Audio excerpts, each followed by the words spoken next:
Kilns are some of the largest machines ever made. They operate in a hot, dusty, and otherwise hostile environment. They are constantly rotating 24 hours a day for months at a time. This presents a unique problem for measuring their alignment. The kiln shell is a long, substantially cylindrical body supported in rotation by rollers beneath it, having no fixed endpoints defining its axis of rotation.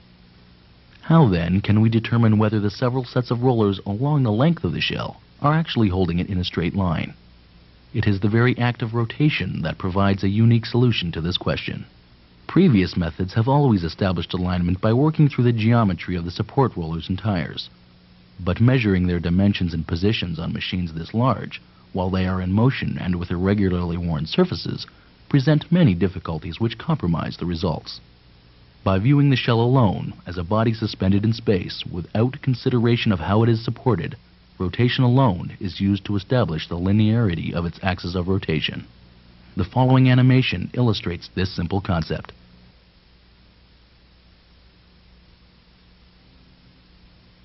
With axis only available from the outside, while it is constantly rotating, knowing it is not round, and knowing it has no fixed center or end supports, how can the rotational center be found?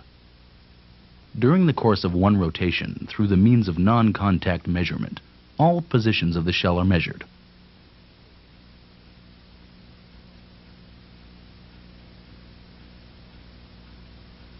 Knowing all shell positions from the maximum to the minimum, the statistical average shell position is calculated. This is not just halfway between the minimum and maximum, but a true statistical average of all positions measured.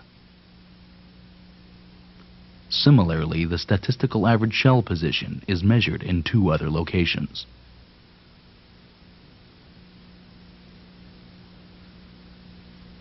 From basic geometry, only one circle can pass through 3 points. When the circle is formed using the 3 average shell positions, its center defines the center of rotation of the shell itself. With the presence of planetary motion, the center of rotation will be different from the center of the shell. Kiln shells almost always have a measurable amount of planetary motion along their length, since they are never perfectly straight.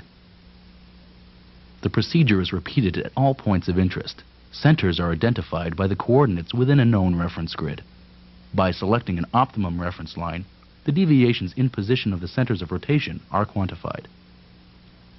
Of particular interest is that this entire procedure is accomplished without expecting the shell to be round, while allowing for planetary motion, without knowing how the shell is supported, without having measured any diameters of shell, rollers, or tires, without physical contact to the moving shell.